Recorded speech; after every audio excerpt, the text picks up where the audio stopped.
Welcome to California Edition. My name is Brad Pomerance. I'm glad you're with us today. We're going to be speaking with Paul Zellerbach in the beginning of this episode. He is the District Attorney of Riverside County. Later on in the program, we'll be speaking with some of his colleagues about some innovative programs that are being launched through his office, including the LISA project to combat child abuse, as well as a writers project that is looking to intervene with at-risk young women. You'll want to stick around to learn about those innovative programs. But first, sir, I want to talk about an innovation of sorts in the state of California.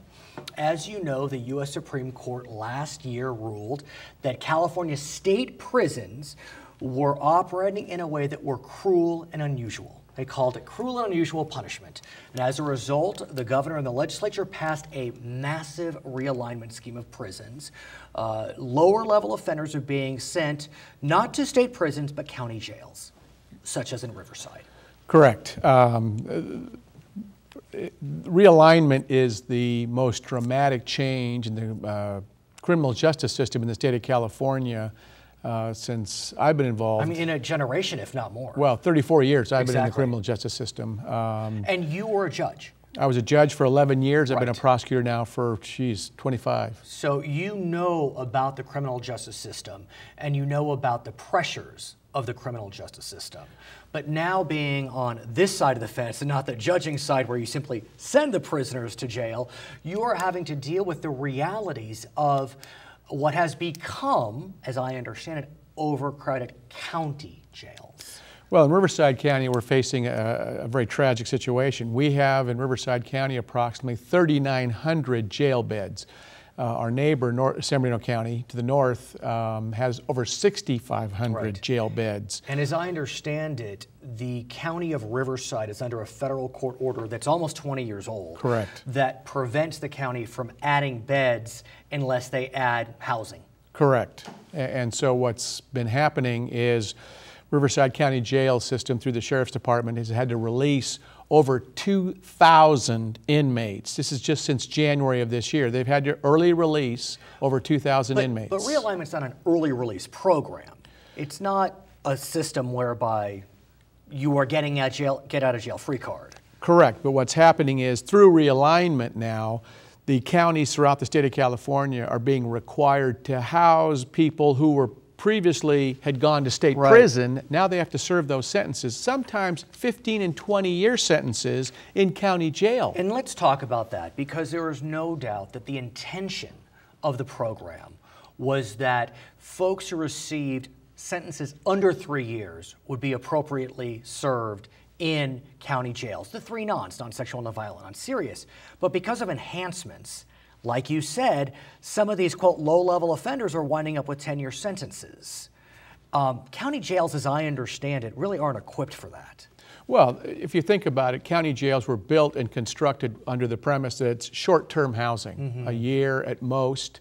And now in Riverside County, we're housing people for 10 and 15 years. Now, that's the exception, though, I presume. It is, but for an example, Riverside County jails now are housing 25% of their population are people who have been sentenced to 3 years or more in prison. Now, I understand that there are some legislators, I believe Senator Bill Emerson, who represents the Inland Empire, for example, who is looking to amend what's known as AB 109 to prevent that unintended consequence. Because I don't even think the supporters of Realignment expected that. Well, it's interesting you bring that up, because Senator Emerson sponsored that bill at my insistence. Well, there you have it. And 2 weeks ago, I was up in Sacramento testifying before the State Senate Committee on Public Safety in support of that bill. And unfortunately, the Democrats voted one way and the Republicans voted another, and the bill failed. It's a historical fact, but what's also a historical fact is that the governor, who happens to be a Democrat, is insistent that counties be provided adequate funding for the Realignment program. And the way he sees that happening is through the initiative that will be on the ballot in November, which increases sales tax by 1/4 cent for 4 years and increases income tax on the highest income wage earners for 7 years. Correct. And some of that money is dedicated to prison realignment. Well, it's to fund the realignment plan. And in concept, realignment is good, but It's good as it relates to the low-level offenders, and as you mentioned, Brad, there are unintended consequences that we're now seeing that need to be fixed and remedied. But let's talk about this initiative, because I know that you're affiliated with the Republican Party, and there are many, I don't know of a Republican, at least in the state legislature, that is supporting Governor Brown's initiative. But I do know several Republicans, DAs, for example. I believe your colleague Mike Ramos, who is the San Bernardino County DA, he's Correct. supporting the initiative. He is. Are you? Have you come out? I have not come out. Okay. The California DAs Association, all the 58 statewide DAs, as a group, have also come out in support of the governor's tax plan in November. Well, what do you think? I'm a little more skeptical. Why? Let us know why. Well, because Sacramento is dysfunctional. This is an additional tax, and even though some of it is supposed to go to criminal justice, and there's going to be a constitutional amendment, we've seen what happens in Sacramento. They can divert funds. They've diverted funds away from the schools. But what's the answer, though? I mean, if this initiative doesn't pass, and I'm just a neutral journalist, but if it doesn't pass, where is the state going to find funds to fund realignment? I mean, it's that unfunded mandate that we hear about. Well, correct, but public safety is government's #1 responsibility. And it's up to the legislature to find the money, to prioritize. But here's the challenge, and I'm not, you know what I'm saying. I mean, we have $90 billion to spend this year. We have a $16 billion deficit. The UC system has been cut $1 billion over the last couple of years. The CSU system the same. Well, I mean, the cuts are massive and they are everywhere. Are there efficiencies to be found? Sure. Are there $16 billion of efficiencies? I would challenge anyone to find $16 billion of efficiencies. I agree with you, but in concept, if we're reducing the prison population in the state by 35, 40, 50,000 inmates, then shouldn't we also reduce the number of employees who work for the California Department of Corrections? Are we? Well, that's the question I have. I have not seen that yet. Well, it's an interesting point. I mean, Governor Brown did say we still are spending too much, about $2.1 billion in this last May revise than what he had hoped for. So, look, there's a spending problem. No one is denying that. But the question is there a revenue issue? Let's talk, though, about the hopeful intended consequences of realignment. And one of those hopeful intended consequences is that for these lower level offenders, instead of being sent to a state prison hundreds of miles from home, they'd be sent to a county jail close to home with familial support, with the support of social services. Have you seen that hopeful benefit to realignment? Where it's too early to tell. Okay. We're all hoping for that to occur. We know the state system and the state parole system didn't work. We had a 70% recidivism rate in the state of California, which meant that every inmate that was released from prison within 1 year, 70% of them reoffended and were back in custody. I spoke with Supervisor Bob Buster recently of Riverside County, and he had said that he had heard that the recidivism rate of the 3 nons that are in county jails is much lower. I know it's early in the process. It only launched in October. Are you aware of that? I'm not, and I think it's too premature to gauge that. We only realignment only started October 1st. Right. I don't think we've had enough time to really evaluate that properly. So you mentioned that there had to be an early release, at least in this Riverside County. Correct. Are those that are being released early still subject to some type of monitoring? Are you putting bracelets on them, you know, the ankle bracelets? Are they having to call in? Are they under, I know the word, this isn't the word, but parole or probation? Supervision. Supervision. No, and that's the problem. Why not? Because the legal system isn't geared up for that. Again, this is yet another unintended consequence. But you don't have the ankle bracelets ready to go? Well, that's up to the sheriff to determine that, and if they release someone, they have to pay for that. Isn't it cheaper, though, than having them in a jail? It is, but when you're releasing hundreds of people every day or every week early, that cost exponentially becomes quite large. Paul Zellerbach, please come back. I want to hear more about realignment. And as I said, when we come back, we're going to be speaking with 2 of your colleagues about the LISA project, which is looking to decrease child abuse in Riverside County and beyond. I'm Brad Pomerance. We'll be right back on California Edition. What country maintains the highest prison rate per 100,000 national population? Azerbaijan, Russia, Rwanda, or the United States? According to the International Center for Prison Studies, the United States maintains the largest prison population per 100,000 national population, 730 per 100,000. Welcome back to California Edition. I'm Brad Pomerance. Yes, we are joined by two members of the staff of the Riverside District Attorney. We are joined by Lachelle Crivello. She is the Acting Director of Victim Services in Riverside County.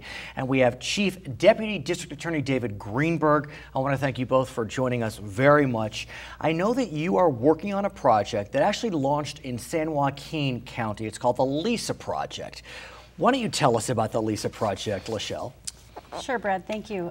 The Lisa Project is a multi-sensory exhibit, if you will, that it shocks everyone who attends it, whether you've been in the business and you're used to dealing with the issue of child abuse or not. And that's the focus. This exhibit really brings to life the horrors of child abuse. And it is sad to think that in Riverside County, throughout the state, we have dramatic incidents of child abuse going on day in and day out. David Greenberg, give us a sense of the scope of the problem. It's vast. It's gender and socioeconomic status free. It affects everyone. In Riverside County in 2011, over 34,000 cases of child abuse were reported. 34,000, that's 18 children a day. You recently told me about a case that's about 10 years old that really just crushes the soul, and it shows you how child abuse can go to the next level. Could you briefly tell us about this case, which actually is still with you 10 years later? Sure. 24-year-old mother of two, hooked on drugs, methamphetamine specifically, took her two children out to a secluded area in the desert and shot them both, 5 years old and 4 years old. Shot them with what I call a moose rifle. It was a 30-06 bolt action. The bolts are about this big. Killing one instantly. The older girl, who was 5 at the time, mom threw in the trunk of the car with the deceased baby, brought her home, slit her throat from ear to ear, and she still lived. I remember being paged in the middle of the night that night to go out to the crime scene, which was unlike anything I'd never seen. It's a horrific story on so many levels. The good news is this young girl who's 5 is about to have her quinceañera, and I understand that Deputy District Attorney David Greenberg will be there. I will. Which is nice. But we digressed a bit, but I did want to explain to our audience how we really cannot ignore the signs of child abuse. Because, for example, in this case, the neighbors were noticing that there was neglect, abuse, and I don't blame the neighbors, please, but we do need to be aware. Right. We need to be aware. So tell us more, Lachelle, about the Lisa Project and how you are looking to bring this traveling exhibit to Riverside County. It's already been in many counties throughout the state, but it should be coming to this county come fall 2012. Well, what we're hoping with this exhibit is that awareness will lead to prevention, so that we don't have 18 children a day that are abused. But the exhibit is, it's a little building that you walk through, and you're taken through a 911 call made by Lisa, who's a 6-year-old girl. Standing emergency. What's the standing emergency? My mommy and Daddy are having a fight. Is she getting What? It's talking to the police, Mommy. Stop it! Mommy! But you really get a sense for the terror that a young child goes through, witnessing domestic violence or being abused themselves. And that's another issue. David, please, when we think of domestic violence, we tend to think of spousal abuse, which is equally horrific, but I have to think it's a small leap from domestic violence to child abuse. Oh, if you're a child who witnesses domestic violence in your home, you are twice as likely to commit domestic violence when you grow up. If you took a tour of any of the jails in Riverside County right now, every single guy who's in there for beating his girlfriend or wife watched his dad beat his mom. Every one of them. It's a cycle of violence that we all hope to stop someday, and the Lisa Project, we hope, can go a long way toward doing that. So the good news is that you are raising funds to bring the Lisa Project to Riverside County, 3 different locations in the southwest part of the county, in Riverside, the Coachella Valley, but you're still looking to raise additional funds. So let's talk about how our viewers, whether they live in this county or not, they could live in San Bernardino County, right next door, wherever it may be, can contribute to the Lisa Project's visit to Riverside County. Yes, we are asking for the public's help in sponsorship, either in volunteering or just helping to get the word out. It's such a powerful exhibit. We are asking for sponsorship, and we've already enjoyed a great deal of support from... Are we allowed to say how much money you've raised already? We've raised about $80,000. Congratulations. That's committed. Congratulations. We're looking to raise... more than 100. Yes, more than $100,000. $100,000. Because we want to do it right, and we want to make sure that we get to advertise and that everyone hears about it. Now here's the good news though. There are different levels of sponsorship. You can sponsor as an individual, but you're also looking for businesses, corporations to sponsor, and some of those sponsorships need not be financial. They can be in-kind contributions. Explain the in-kind side. Well, we are looking for volunteers, and we'll provide training, of course, but for every tour, it takes about 7 volunteers. But what about venues? Aren't you still looking for venues? Yes, we That's are what I was looking for thinking venues. about. Not a great transition, but I tried to tee you up. Give me a chance. But yeah, so tell us about that. You do need venues. We do need venues, preferably high traffic venues where it's easy to get to and there's ample parking.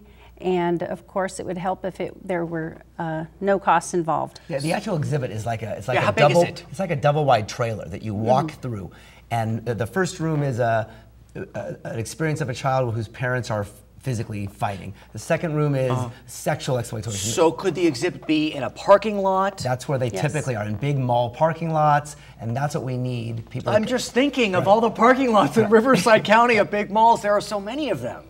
And so I have to think, and look, I mean, this is a very serious issue, but it can be a win-win, you know, for the businesses as well as for the community. So there's nothing wrong with having a dual benefit.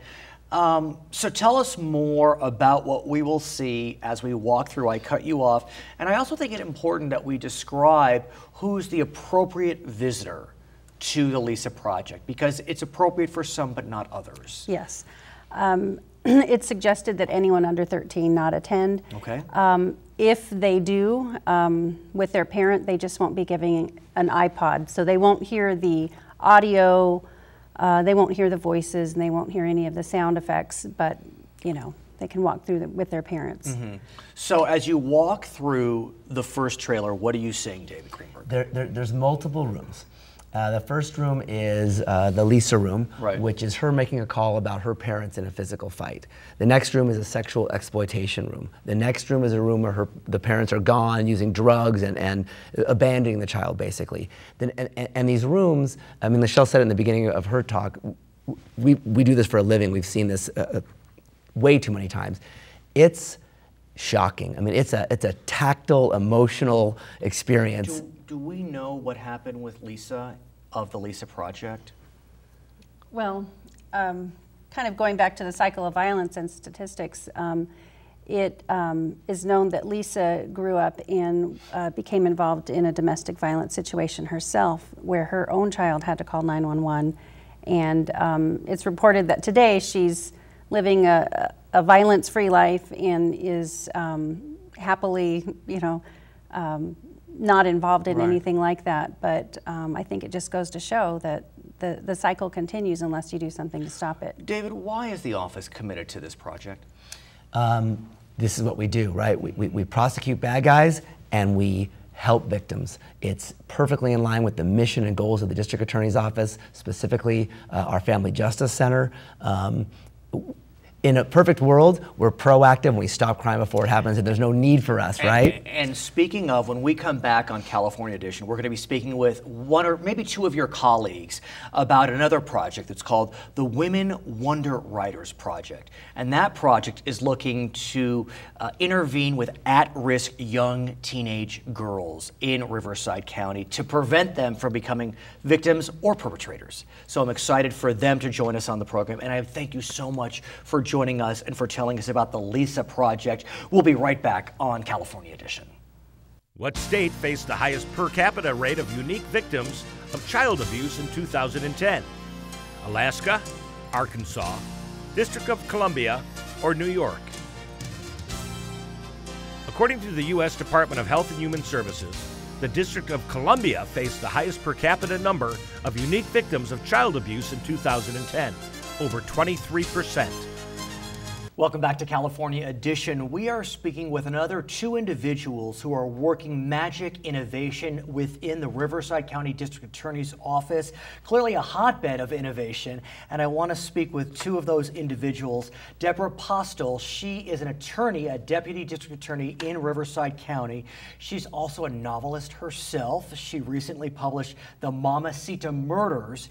And it's not surprising as a result that she, along with Tara Foy and Nikki Randolph, launched what we know as the Women Wonder Writers. And she has brought one of the graduates of Women Wonder Writers with her. Her name is Andrea Gill. But first, we'll start with you, Debra. Why don't you tell us about this innovative program? The Women Wonder Writers is an organization made up of women in Riverside County, primarily in the legal field, and we create innovative programs for at-risk youth throughout Riverside County. We're dedicated towards promoting tolerance, education, and reducing the crime rate in Riverside County. I have to say, I used to be an attorney, I mentioned that to you, and if I was thinking about a program to target at-risk youth for better lives, I wouldn't have thought of writing. Once I read this, I thought that was brilliant. You know, you think about keeping them active, you know, athletics. How did this come to you? It was a collaboration between three people, both Tara Urban and, or Tara Foy now, right, and Nikki Randolph. Nikki Randolph had a heart for helping youth, at-risk youth throughout Riverside County. I had a passion at the time for writing. I've been creatively writing for 2 years, and writing is a great outlet. It's a form of art and expression. It really can be. It's funny, I have a 10-year-old daughter who, because of her father's probably at risk, but that's another conversation. But when she gets really frustrated, she'll just go and start writing. Right. And it's amazing that she kind of has that in her. I want to talk to you, Andrea. You, when you walked in, your eyes lit up, and I could have a sense, you're going to be just fine. Everything's fine. I don't know, based upon what you told me, if I would have felt that way a year ago. Tell me what happened and why. Like my life story? Yeah, oh sure, start from the beginning. Okay, well, I was born to Mexican parents. My parents are not as stable. We didn't have a lot of money. Right. We struggled growing up. I was always made fun of because the way I talk and the way I look. I mean, the way you talk just like anyone. I don't see it. Yeah. But okay. And I think you're beautiful. I told you that before, but okay, so Thank you. Who knows? But anyway. And then growing up, being in high school, being picked on a lot, like I didn't want to be there no more. Sure. I left. I was hanging out with the wrong crowd and not going to school, not doing anything. And then my parents didn't know what to do with me. So we went to a program called the Youth Opportunity Center, in which we met Socorro Huerta, in which she led us to Debra Postil. It all works out. And I joined her program. So tell us about the program. It's 10 weeks. It's called The Right of Your Life. Go. It's a 10-week program. It's an after-school program, which is extremely important. California is being cut $500 million dedicated towards childcare, which includes after-school programs. And so we wanted to target the at-risk population over here in the east side of Riverside, which is it has gangs, it has drug problems. We went there because a lot of the youth out there don't have these after-school type programs. But it's interesting though, you're targeting at-risk girls. Correct. And when I think about the programs that target at-risk youth, it's so often focused on young men, which may be appropriate, but I do believe at a certain level, look, young girls can be at risk too. Right, and we believe we kind of had a motto where where the women go, the boys will follow. So that's true. Where the girls go, the boys will follow. And so with that model, and actually one of our original persons that helped us create, Jerry Lopez, who's out here in Riverside County, really had a pulse on the community and really knew that there were not and there was lacking programs for females, young women in Riverside. So Andrea, tell us about your first 10 weeks, because you wound up being a double graduate. We'll get to that later, but tell us about the first 10-week program. Well, when I really started, I'm shy. I don't really like sharing my story because I would think to myself, why should I share my story if no one, I grew up with no one being there for me. No self-esteem, no confidence. Yes, right. And I didn't think that people I didn't know would be there for me. But then I started going, and as I started going, they showed me that just because no one's there for me at one point in my life, someone will be there for me, and they were there for me. So what did you write about? I wrote if it's not too personal, I hope it's okay that I'm asking. Yes? Absolutely. I wrote about how I started at the first week, feeling scared and stuff, and towards the 10th week, I wrote about how I wasn't afraid to share my story. I wasn't afraid where I came from and what happened to me and stuff like that. So what is the goal over the 10 weeks? Are they, by the end, writing novels, or what are you looking toward? Each program is targeted because we, the at-risk youth can include females in group homes. And so depending on what the needs of the program are, specifically we like to welcome and integrate the girls into a program. We have modeled or inspired a lot of our lessons based on the Freedom Writers, which was a true story. Erin Gurrell and the Freedom Writers of Room 203, she created a program over the entire high school year. We've done it geared towards women and also geared towards not actually in a classroom every day, but meeting with them once a week for about 2 hours once a week. And you decided to go back. You went through a second 10-week process. Why? Because they offered me the opportunity to come back. But what was it? I mean, obviously there are a lot of things we all participate in, but something grabbed you to say, I want to go back. Their motivation letting me know that actually having someone there to tell me I'm going to be someone one day, that's what. I believe it. I'm not kidding. I mean, I can see in your eyes. I really can. The minute she walked in, I knew she's fine. She's going to be just fine. Thank you.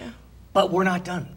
Because not only did you graduate twice, you are now a leader. A leader. She's an instructor in the program. Correct. I mean, I got chills even saying it. I can't imagine how you and Nikki and Tara feel. Well, it's amazing because what we realized is that youth-led programs are more successful because as professional women, we're not 16 and 17 years, so it's really important to promote the youth to actually lead the program. And actually, Andrea has taught programs with me, and she's also helped develop curriculum, the curriculum booklet, and a journal that we're working on in order to pass along to the girls.